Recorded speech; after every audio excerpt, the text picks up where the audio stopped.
من الشيطان اللعين الرجيم.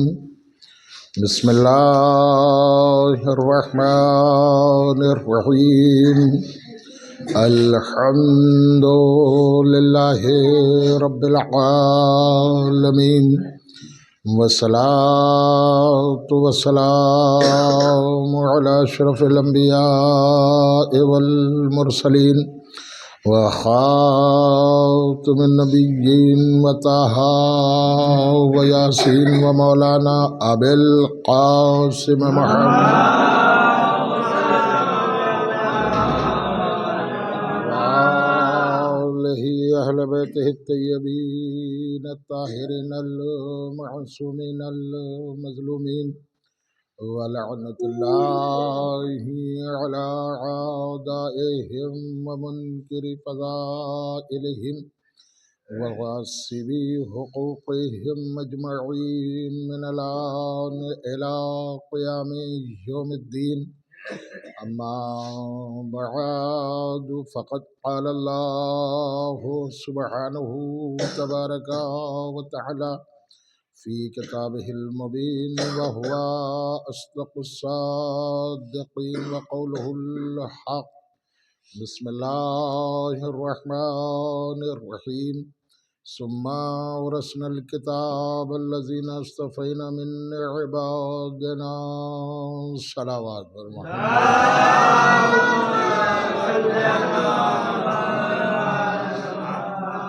محترم سامعین و برادران ایمانی، آج کی تاریخ 15 شعبان اور کل کی تاریخ شب نیمہ شعبان.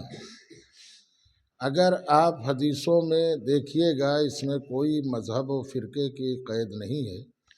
ہر مسلمان فرقے میں یہ جو شب گزری ہے، شب قدر کے بعد دوسری یہ چھوٹی شب قدر ہے، جس میں رات بھر جاگنے کا ثواب ہے، عبادت کا ثواب ہے، استغفار کا ثواب ہے. چونکہ یہ رات عظیم راتوں میں سے رات ہے، چنانچہ معصوم نے فرمایا جو یہ رات گزری ہے یعنی شب نیمہ شعبان، جو اس رات کو جاگتا رہے گا یعنی شب بیداری کرے گا، نماز پڑھے گا، دعائیں پڑھے گا، استغفار کرے گا، یعنی اللہ کے ذکر میں جو اس شب میں ڈوبا رہے گا، تو جب میدان محشر میں جہاں سارے لوگوں کی آنکھیں پتھرا جائیں گی، دل بیٹھ جائیں گے، وہاں اس دن اس کا دل مردہ نہیں ہوگا. اس کا مطلب ہے ذکر خدا وہ ہے جو مردہ دل کو مردہ دل نہیں ہونے دیتا. تو پھر اس کے امام بنائے ہوئے ایسے ہونا چاہیے جو مردوں کو زندہ کر دیتے ہوں. تو جو ہے نا، دیکھیں قرآن ہے، اور قرآن کا ایک اثر یہ بھی ہے کہ جو قرآن میں اللہ نے آیت بھیجی ہے، جو قرآن اللہ نے کلام بھیجا ہے، اس کی دو قسمیں ہیں. پہلا مسئلہ تو یہ کہ قرآن یہ کہہ رہا ہے ثم اورثنا الکتاب الذین اصطفینا من عبادنا، ہم نے کتاب کا وارث ان کو بنایا جن کو ہم نے اپنے بندوں میں اصطفیٰ کیا. استفاء جس کا کرتا ہے اسی کو مصطفیٰ بناتا. ارے صلوات پڑھیں محمد علیہ. اب یہ قاری صاحب ہیں، اب انہوں نے بیان کیا تھا، مولانا ہے مصفیٰ، استفاء، مصطفیٰ، اس کو معنی کیا ہے؟ اس کے معنی ہے چنا ہوا، چھانٹا ہوا، سلیکٹ کیا ہوا. تو چھانٹی چیز وہیں پہ جاتی ہے جہاں پر داغی بھی ہو اور عالی بھی ہو. چھانٹی چیز وہاں پہ ہی جاتی ہے جہاں اچھے بھی ہو اور برے بھی ہو. سلیکٹ چیز وہاں پہ ہی کی جاتی ہے جہاں رحمت اللہ بھی ہو، لعنت اللہ بھی ہو. ارے صلوات پڑھیں محمد علیہ. اب اگر کہیے تو رسول نے سلمان کو سلیکٹ کر لیا، اور ابو جہل جو سگا چچا تھا اسے لعنت اللہ کہہ دیا۔ اس کا مطلب ہے کہ اسلام رشتے کا نام نہیں ہے، اسلام کردار کا نام ہے۔ اسلام رشتے کا نام نہیں ہے، اسلام کردار کا نام ہے۔ میں دلیل دے دوں، میں آگے بڑھنا چاہتا ہوں۔ آپ دیکھیں تاریخ اسلام میں یہ موجود ہے کہ ابو سفیان کی ایک زوجہ پیغمبر اسلام، ابو سفیان کی ایک بیٹی پیغمبر اسلام کی زوجہ تھی جن کا نام ام حبیبہ۔ پیغمبر اسلام محمد مصطفیٰ کی جو ازواج تھی ان میں ابو سفیان کی بیٹی۔ ہمیں کسی سے ذاتی طور پہ عداوت نہیں، جو اہل بیت کا ہے وہ ہمارا ہے، توجہ رکھیے گا۔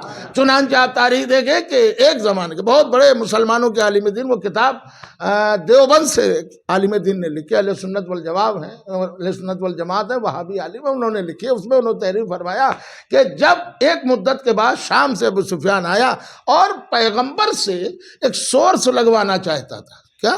سفارش۔ تو سب سے پہلے وہ امام حسن اور امام حسین کے پاس آیا کہ اپنے نانا سے سفارش کر دو۔ تو انہوں نے کہا کہ نہیں، پہلے کلمہ پڑھو تو سفارش کروں گا۔ اب آپ توجہ رکھیں، تو وہ سفارش کے لیے اپنی بیٹی کے پاس آیا چونکہ پیغمبر کی زوجہ تھی۔ دیکھیے ابو سفیان کافر تھا اس وقت، مگر اتنا معلوم تھا کہ رسول اللہ تک ڈائریکٹ نہیں جایا جا سکتا ہے۔ کافر تھا مگر اتنا معلوم تھا کہ اللہ تک، رسول اللہ تک ڈائریکٹ نہیں جایا جا سکتا، لہذا اس نے بیچ میں وسیلہ مانگا۔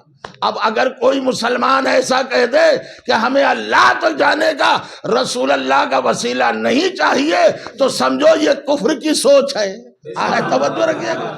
تو کبھی کبھی ہوتا ہے کہ ہمیں کسی سے عداوت نہیں ہے، تو اس نے دق الباب کیا۔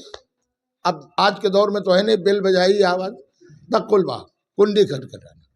کہا کون؟ کہا میں تمہارا باپ۔ اب دیکھیے باپ اور بیٹی کا مسئلہ، خالی باپ اور بیٹی کا مسئلہ، اب بیٹی ہوتی ہے، دروازہ کھولا، لیکن شریعت یہ کہتی ہے کہ نکاح سے پہلے باپ کے اختیارات، نکاح کے بعد شوہر کے اختیارات۔ اب یہ بیٹی کس کی ہے؟ ابو سفیان کی، یزید جیسے کہ پھوپھی ہے یہ، میں اس سے انکار نہیں کرتا، جو تاریخ ہے اس کو بدلا نہیں جا سکتا۔ لہذا ابو سفیان آگے بڑھا اور وہ جو ایک چادر بچھی تھی اس پہ بیٹھنا چاہا، تو بیٹی نے، انہوں نے لکھا یوں ہاتھ پکڑ لیا، کہا ابا اس پہ نہ بیٹھیے گا۔ کہا کیوں؟ بیٹی اتنا تو بدل گئی، جبکہ بیٹیاں باپ کو درجہ دیتی ہیں۔ تو کہا بابا بیٹی وہ اچھی نہیں ہے کہ جو نبوت کی جگہ پر کفر کو بٹھال دے۔ ہائے ہائے ہائے ہائے، بیٹی وہ اچھی نہیں ہے جو نبوت کی جگہ پر کفر کو بٹھال دے۔ لہذا آپ نے کلمہ نہیں پڑھا، آپ مشرک ہیں، آپ مسلمان نہیں ہوئے۔ اچھا دیکھیے ہمارے ہاں ابھی بچے نعرے تکبیر لگا رہے تو میرا دل بہت خوش ہوا۔ دیکھیے یاد رکھیے پہچان کیا ہے ہمارے ہاں، جب یہ پتہ چل سکے کہ اس مجمع میں مسلمان بھی ہیں اور کافر بھی ہیں، کون ہے مجھے نہیں معلوم۔ اب نعرے تکبیر ایجاد ہوا، نعرے تکبیر سے پتہ چل جاتا ہے کہ مسلمان کون ہے، کافر کون ہے۔ نعرے تکبیر سے پتہ چلتا ہے کہ مسلمان کون ہے، مشرک کون ہے۔ اب توجہ ہے نا، اگر کسی مجمع میں مسلمان بھی ہو کافر بھی ہو تو نعرہ رسالت سے پتہ چلتا ہے کہ مسلمان کون ہے، کافر کون ہے۔ اگر اس مجمع میں مسلمان بھی ہو منافق بھی ہو تو نعرہ حیدری سے پتہ چلتا ہے کہ اس میں مسلمان کون ہے، منافق کون ہے۔ ایک صلوات پڑھیں محمد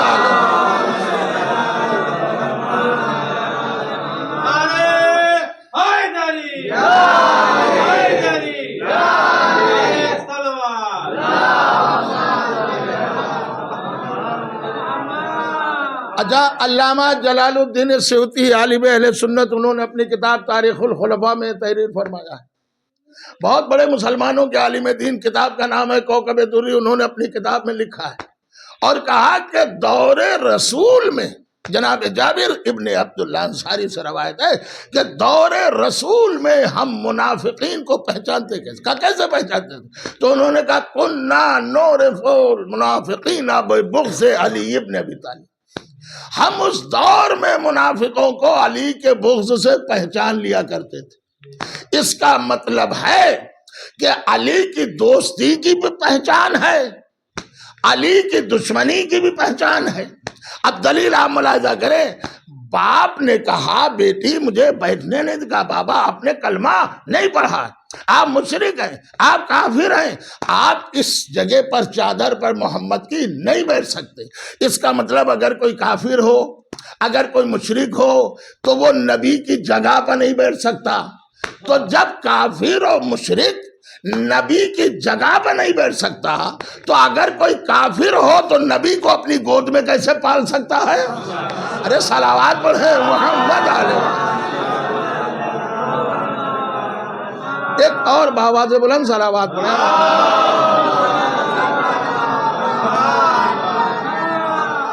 اچھا دیکھیے، ایک مسلمانوں کے بہت بڑے عالم دین ہوئے ہیں علامہ دمیری، انہوں نے کتاب لکھی 2 جلدوں میں بچوں کے لیے عرض کر رہا ہوں، حیات الحیوان، جانوروں کی زندگی کے بارے میں ہر جانور کا ذکر کیا، شیر، چیتا، بھالو، یہ وہ سارا چیز، اس میں انہوں نے تحریر فرمایا ہے، ملاحظہ کریں، اس میں انہوں نے تحریر فرمایا ہے کہ پیغمبر اسلام کے ایک صحابی تھے اور غلام تھے جن کا نام تھا حضرت سفینہ، حالانکہ سفینہ ناؤ کو کہتے ہیں، بوٹ کو کہتے ہیں، کشتی کو، مگر ان کا نام تھا سفینہ۔ اور وہ کہتے ہیں کہ میں جنگل میں پھنس گیا، میں نے دیکھا کہ اچانک ایک شیر حملہ کر رہا ہے، میں نے آواز دی کہ شیر تجھے معلوم نہیں ہے میں سفینہ صحابی رسول بھی ہوں، غلام رسول بھی ہوں۔ شیر قریب آ گیا، وہ رسول کا واسطہ دیتے رہے، اور وہ لکھتے ہیں، دیکھیں عالم اہل سنت کتاب کا حوالہ حیات الحیوان علامہ دمیری نے لکھا، اور کہا شیر نے اپنی پشت کو نیچے کر دیا، گویا شیر اشارہ کر رہا تھا کہ تو غلام محمد، میں تیرا غلام، ارے بھائی توجہ رکھیے، تو محمد کا غلام تو میں تیرا غلام، اب تو جنگل میں ہے، میری سواری پر سوار ہو جا، مجھ پر سوار ہو جا۔ اور وہ کہتے ہیں میں سوار ہوا، اس نے مدینے تک پہنچا دیا۔ اس کا مطلب یہ ہے اگر کوئی محمد کا غلام ہو تو شیر کی سواری مل جاتی ہے، بھائی توجہ رکھیے گا، شیر کی سواری مل جاتی ہے، تو محمد جسے غلام کہے اس کا اتنا مرتبہ، تو محمد جس علی کو امام کہے، ارے صلوات پڑھے محمد علیہ۔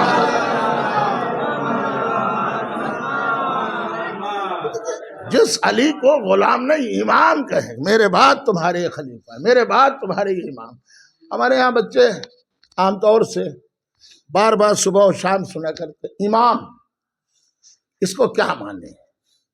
امام کو صرف یہ سمجھتے ہیں کہ جو مسجد میں نماز کے لیے کھڑا ہو جائے۔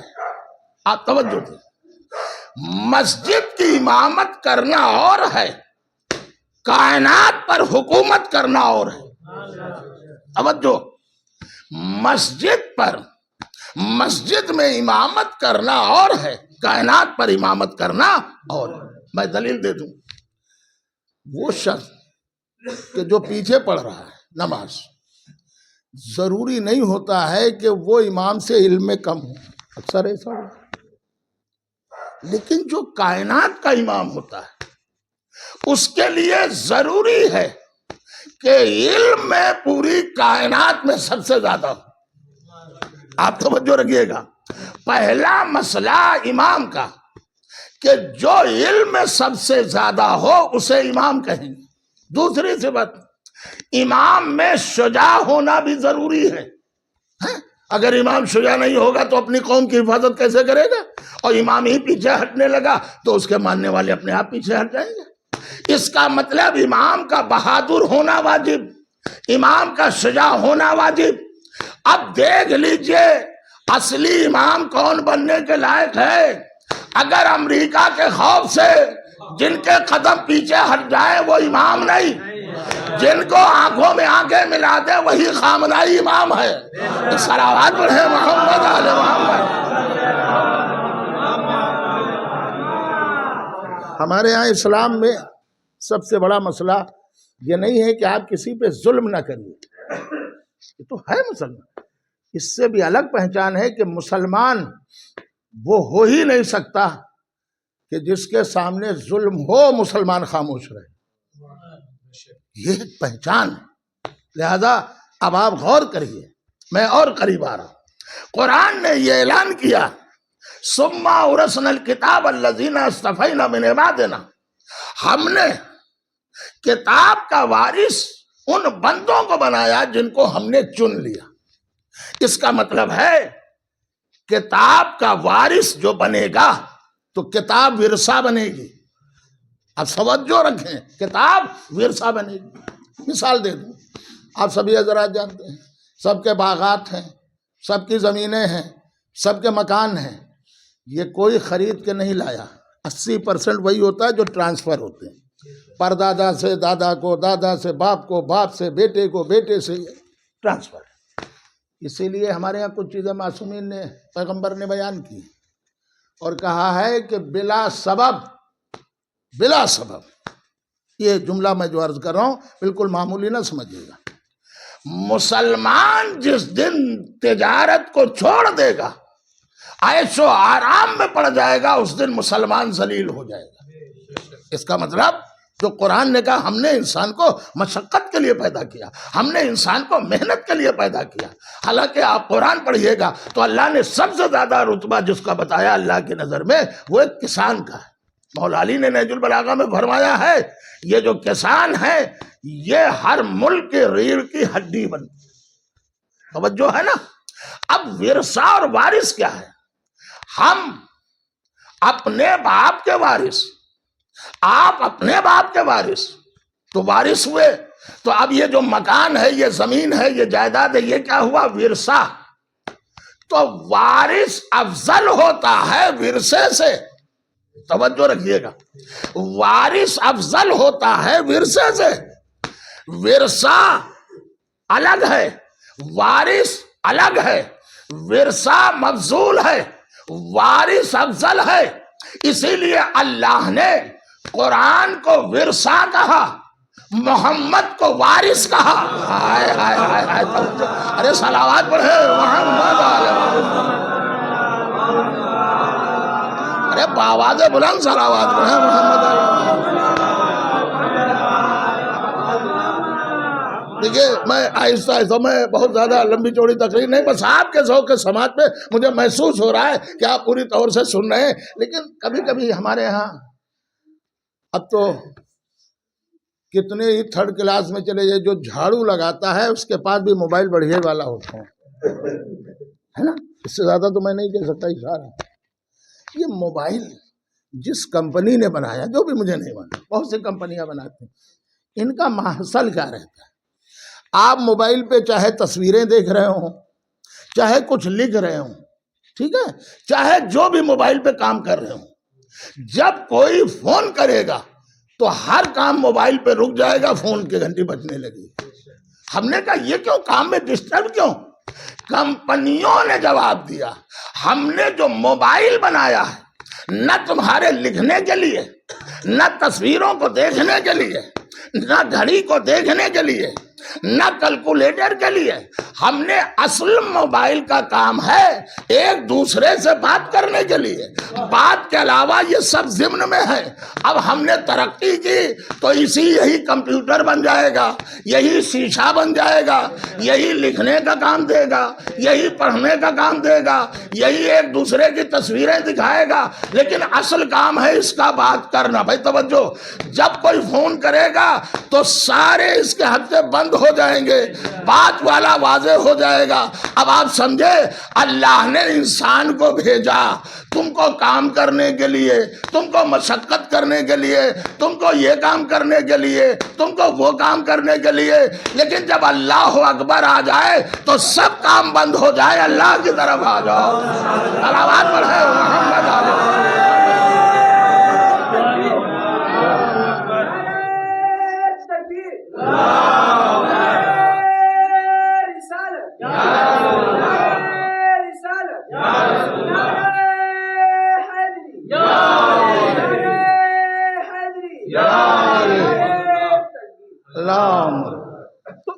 توجہ دے، میں عرض کر رہا تھا وارث ہو گیا. اچھا پہچاننا بھی بڑا مسئلہ ہوتا ہے.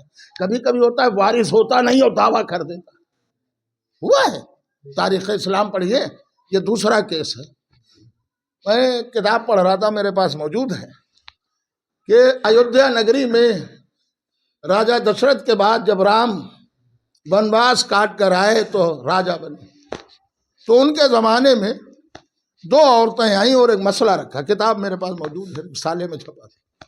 اور ایک کہہ رہی تھی یہ میرا بیٹا، اور دوسرا کہہ رہا تھا ہم نہیں، کہہ رہی تھی میرا بیٹا. رام کی نگری میں رام نے آواز دی کہ اے بیٹا تم پیار سے دونوں کو اپنی ماتا کہہ دو.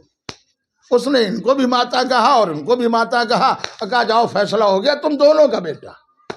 دیکھیے فیصلہ تو ہو گیا مگر عدالت نہیں ہوئی. اسلام فیصلے کے لیے نہیں آیا، اسلام عدالت کے لیے آیا.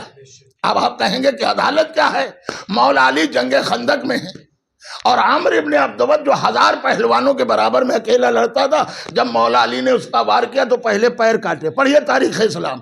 پورے عرب میں چاہے وہ احد ہو، چاہے وہ بدر ہو، چاہے وہ جمل ہو، چاہے وہ صفین ہو، چاہے وہ خیبر ہو، چاہے وہ خندق کے علاوہ جتنی بھی جنگیں علی نے لڑی سب پہ تلوار چلی. تو کبھی گلا کاٹا، کبھی سر کے اوپر چلی، 2 حصوں میں تقسیم کیا. ایک جنگ خندق میں مولا علی نے عمرو ابن عبدود کے پہلے پیروں کو کاٹا، پھر سر کو کاٹا.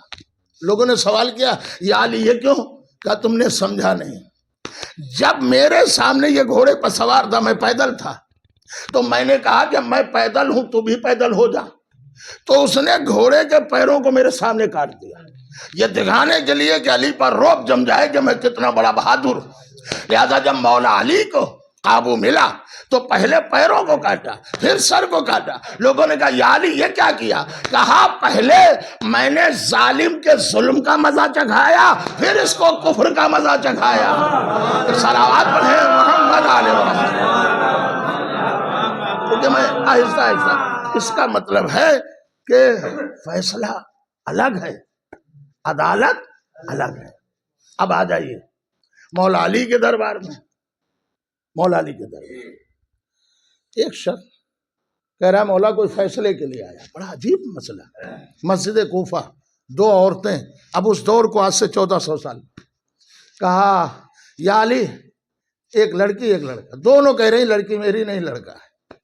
اب 2 طرح فیصلہ ہے، میں آج ایک طرح بیان کر رہا ہوں، پھر کبھی آؤں گا دوسری طرح. تو مولا علی نے دائیوں کو بلایا، کہا انہیں لے جاؤ، ان سے کہہ دو شیر نکال کے لائیں. اب اس دور میں اور شیر نکلنا اور ان کا وزن ہونا ایک بڑا معنی رکھتا تھا، یعنی دودھ کا نکلنا شیر کا اور وزن. توجہ بس آخری مرحلہ. اور وزن کیا گیا تو جس شیر کا وزن زیادہ تھا مولا علی نے فرمایا اس کا بیٹا ہے، اور جس کا شیر ہلکا تھا مولا علی نے فرمایا اس کی بیٹی ہے. تو وہ عورت بولی کہ یا علی یہ آپ نے کیسے کر دیا فیصلہ؟ تو کہا ہم نے نہیں کیا، قرآن نے کیا ہے، ہر چیز قرآن سے. پوچھا یا علی قرآن میں کہاں لکھا ہے؟ کہ اللہ نے قرآن میں کہا ہے مرد کا دوہرا حصہ، عورت کا میراث میں 1/2 حصہ. چونکہ مرد طاقتور ہے لہذا قدرت نے اس کی غذا بھی وزنی رکھی، عورت کمزور ہے لہذا اس کی غذا بھی ہلکی رکھی. اب نہ کہیے گا خیبر میں مولا علی کے سامنے، صحابہ کے سامنے مال غنیمت خیبر اور حنین سے زیادہ کہیں نہیں ملا، سب کو مال غنیمت دیا، لیکن لوگوں نے کہا یہ علی کا وزنی زیادہ مال ہے. تو نبی نے فرمایا کل میں نے اعلان کیا تھا کہ علم اسے دوں گا جو مرد ہوگا. ارے توجہ رکھیے گا. تو کبھی کبھی ہوتا ہے فیصلہ. بس عزیزو یہاں تک آ گئے تو ایک ہے وارث اور ایک ہے ورثہ. قرآن پھر میں بدل رہا ہوں، ایک ہے دلیل ایک ہے دعویٰ. محمد ایک دعوے کا نام، قرآن اس کی دلیل کا نام. توجہ ہے نا.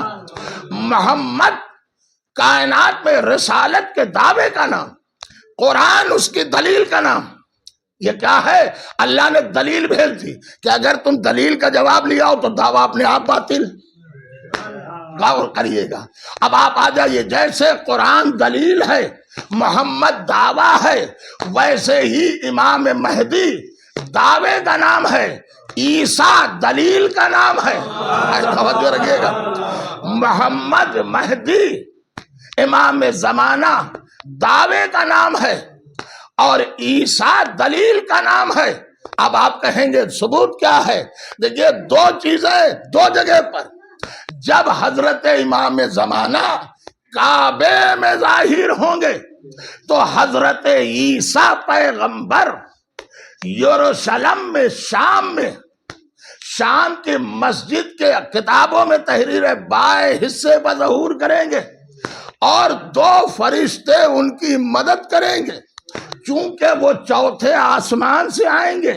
قرآن میں بھی اللہ نے کہا ہے وما قتلوہ وما صلبوہ، عیسیٰ کو نہ قتل کیا گیا نہ عیسیٰ کو سولی دی گئی، بلکہ عیسیٰ زندہ ہیں۔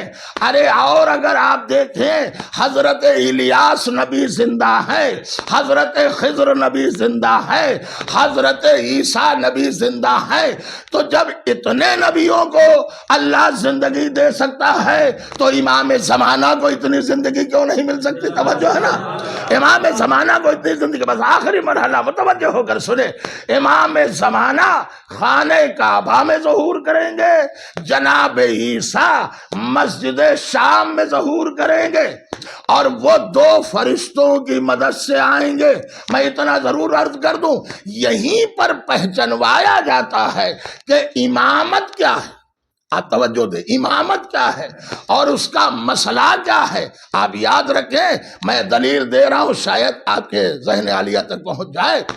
تاریخ اٹھائیے، جناب نوح پیغمبر، قرآن کہہ رہا ہے قوم اتنے پتھر مارتی تھی کہ دب جاتے تھے، کہتے تھے مر گیا۔ 950 سال تبلیغ کی ہے، 950 سال، اور 2500 سال کی عمر ہے پوری، اس میں 950 سال، تو کہتے تھے مر گیا۔ تو اللہ کے حکم سے جبریل آتے تھے اور پروں سے پتھروں کو ہٹاتے تھے، اور جسم لہو لہان، یہ ہے تبلیغ، اور اپنے پروں کو جناب جبریل لگاتے تھے تو ان کے زخم ٹھیک ہو جاتے ہیں۔ اب وہی آپ کتابیں پڑھیے کہ جب امام حسین کی ولادت ہوئی، تو فطرس بھی آیا جس کے بالوں پر نہیں تھے۔ نبی سے پوچھا یا رسول اللہ یہ بھی معطوف فرشتہ ہے جس کے بالوں پر نہیں؟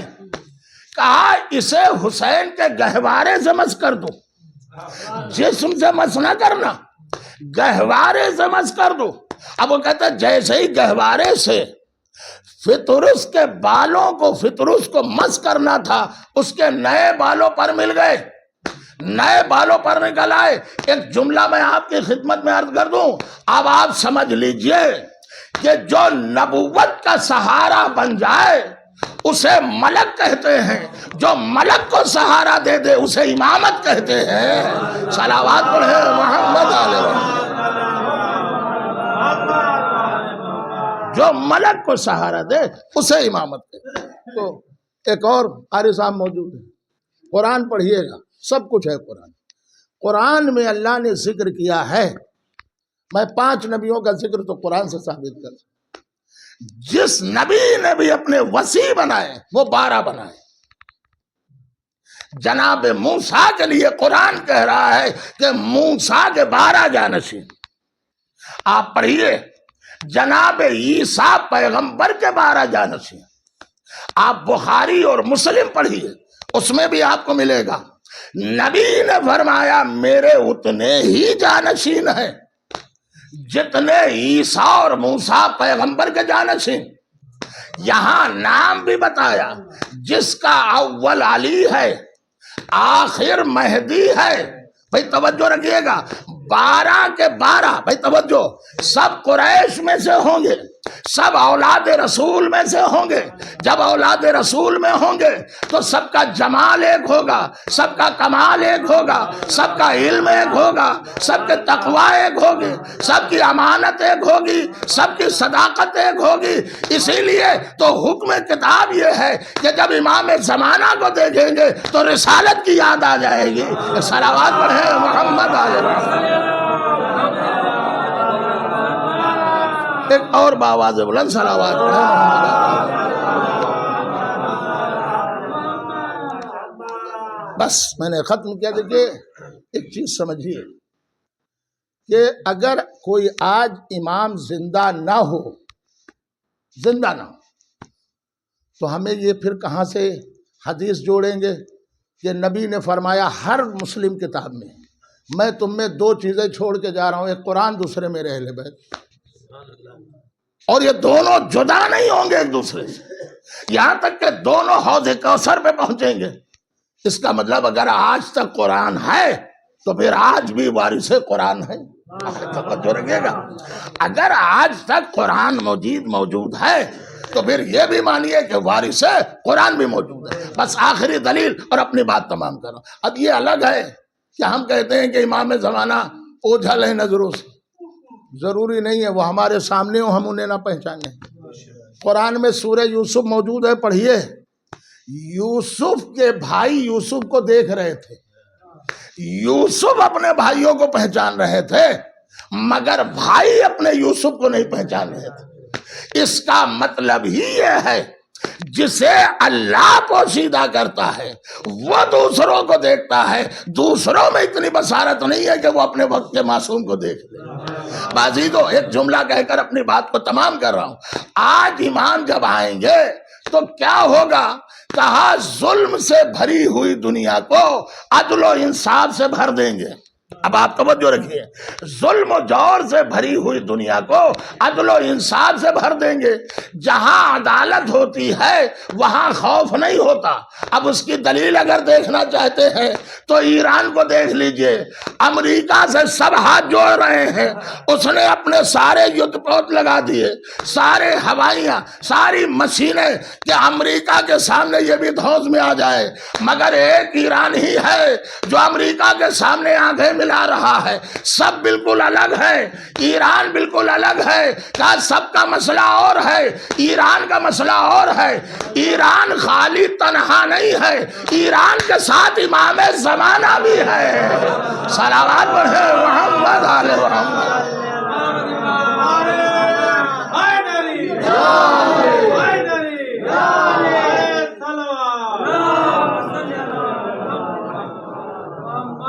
اب یہ کہ جو کائنات کا وارث ہو اس کو عریضہ بھی بھیجا جاتا ہے. عریضہ کہتے ہیں خط کو.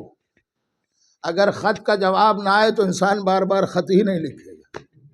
اسی لیے کسی شاعر نے بھی کہا کہ عریضہ بھیج کے پوچھا جو انتظار کی حد، ملا جواب ابھی اور انتظار کرو. اور تمہیں یقین نہیں شاید ہمارے آنے کا، یقین ہے تو تقاضا نہ بار بار کرو. صلوات پڑھیں محمد آل محمد.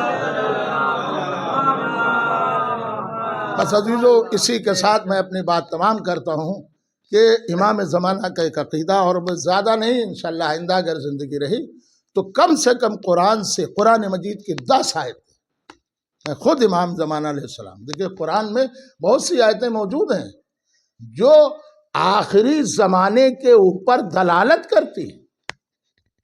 شاید ہمارے ذہنوں میں نہ ہو لیکن انشاءاللہ زندگی رہی تو میں عرض کروں گا. اور وہ حدیثیں جو پیغمبر اسلام نے بیان کی ہے کہ میرا 12واں آئے گا. دیکھیے جب انسان کا یقین مستحکم ہوتا ہے، جب یقین مکمل ہوتا ہے تو ایک نہ ایک دن وہ کامیاب ضرور ہو جاتا ہے. میں پھر کبھی دلیل دیں گا، آج بس اتنا کہ یہ 15 شعبان ہے جو امام زمانہ ہے. صرف آپ سمجھیے یہ 12 امام ہے، بس 2-2.5 منٹ سے زیادہ نہیں. 12 امام، 12 امام میں سے صرف مولا علی کے 2 بیٹے امام، ایک حسن ایک حسین. باقی سب کا ایک بیٹا امام. امام حسین کے بیٹے کون ہے امام؟ چوتھے امام زین العابدین.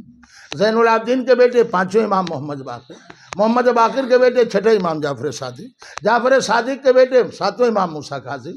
موسیٰ کاظم کے بیٹے 8ویں امام علی رضا. علی رضا کے بیٹے 9ویں امام محمد تقی. محمد تقی کے بیٹے کون ہیں؟ 10ویں امام علی نقی. علی نقی کے بیٹے کون ہیں؟ 11ویں امام حسن عسکری. حسن عسکری کے بیٹے کون ہیں؟ 12ویں امام حضرت امام مہدی. ایک صلوات پڑھیں محمد علی. بازی تو آپ سے توجہ، یہ جملہ رائے گا نہ ہونے دیجیے گا. محفل ختم ہو رہی، میلاد ختم ہو رہا ہے، جشن ختم ہو رہا ہے، مگر یہ جملہ رائے گا نہ ہونے دیجیے گا. بھئی مولا علی کے علاوہ ہر ایک کا ایک بیٹا امام. یہ صرف مولا علی کا شرف ہے کہ آپ کے 2 بیٹے امام.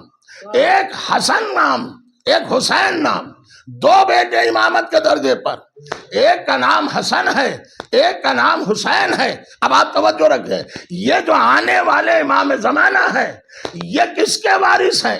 حسن کے بھی وارث ہیں، حسین کے بھی وارث ہیں۔ بھائی توجہ رکھیے گا، جو امام زمانہ آنے والے ہیں یہ حسن کے بھی وارث ہیں، یہ حسین کے بھی وارث ہیں۔ ان کا صاحب دلیل کیا ہے؟ دلیل میں دے رہا ہوں۔ دیکھیے امام حسن کی ولادت کی تاریخ بتاتے ہیں بچے، 15 رمضان۔ امام حسن کی ولادت 15 رمضان، امام حسین کی ولادت 3 شعبان۔ توجہ، امام حسن کی ولادت 15 رمضان، امام حسین کی ولادت 3 شعبان۔ تو جو آنے والا امام ہے وہ دونوں کا وارث ہے۔ جب دونوں کا وارث بنا تو وراثت ایسے بنی کہ ایک امام سے مہینہ لیا، ایک امام سے تاریخ لے لی۔ ہائے ہائے، ایک امام سے مہینہ لیا، ایک امام سے تاریخ لے لی، حسین سے مہینہ لے لیا، حسن سے تاریخ لے لی، اور یہ بتا دیا کہ میں حسن کا بھی وارث ہوں، میں حسین کا بھی وارث ہوں۔ صلوات پڑھیں محمد علیہ۔ اور اسی کے ساتھ میں دعا کرتا ہوں کہ کل جہان میں جہاں جہاں مومنین مسلمین موجود ہیں، جان مال عزت ناموس کی حفاظت۔ حاضرین میں جو مومنین دعا کے لیے ہاتھ اٹھائے ہوئے ہیں سب کی دعاؤں کو قبول فرما۔ یا اللہ، جو مومنین بے روزگار ہیں ان سب کو روزگار عطا فرما، جن مومنین کے روزگار ہیں ان سب کے روزگار میں ترقی عطا فرما۔ یا اللہ، ایران کو کامیابی عطا فرما۔ یا اللہ، دنیا کے ظالموں کو غاصبوں کو نیست و نابود فرما۔ یا اللہ، تجھے واسطہ محمد آل محمد کا مومنین میں اتحاد عطا فرما۔ یا اللہ، تجھے واسطہ محمد آل محمد کا امام زمانہ کے ظہور میں تعجیل فرما، ہم سب کو ان کے انصار میں شمار فرما۔ صلوات اللہ